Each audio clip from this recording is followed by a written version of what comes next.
कोई आपका बुरा करना भी चाहे तो नहीं कर सकता। एक बार एक किसान का बैल कुएं में गिर गया। बैल घंटों तक जोर जोर से रोता रहा। किसान उसकी आवाज़ सुनकर विचार करने लगा कि उसे कैसे बाहर निकाला जाए। जब कोई रास्ता समझ नहीं आया तो अंत में उसने निर्णय लिया कि बैल काफ़ी बूढ़ा हो चुका है, अतः उसे बचाने से कोई लाभ नहीं है, इसलिए उसे कुएं में ही दफना देना चाहिए। यह सोचकर किसान ने अपने सभी पड़ोसियों को मदद के लिए बुलाया। सभी ने एक एक फावड़ा पकड़ा और कुएं में मिट्टी डालनी शुरू कर दी। जैसे ही बैल की समझ में आया कि यह क्या हो रहा है, वह और जोर जोर से चीखकर रोने लगा। लेकिन थोड़ी देर बाद अचानक एकदम से शांत हो गया। सब लोग चुपचाप कुएं में मिट्टी डालते रहे। तभी किसान ने कुएं में झांका तो बैल को देखकर सन्न रह गया।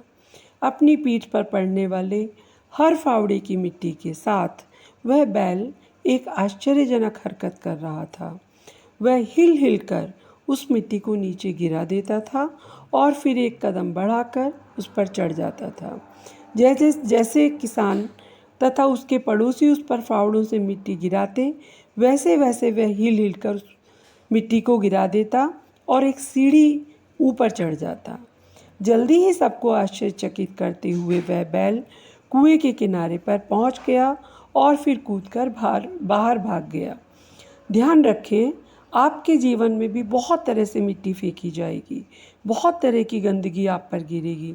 जैसे कि आपको आगे बढ़ने से रोकने के लिए कोई बेकार में ही आपकी आलोचना करेगा, कोई आपकी सफलता से ईर्ष्या के कारण आपको बेकार में ही भला बुरा कहेगा, कोई आपसे आगे निकलने के लिए ऐसे रास्ते अपनाता हुआ दिखेगा जो आपके आदर्शों के विरुद्ध होंगे।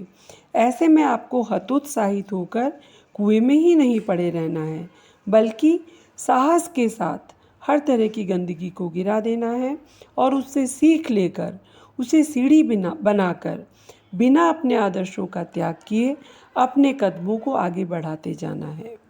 ऐसी ही सकारात्मक पोस्ट के लिए चैनल सब्सक्राइब करें। धन्यवाद।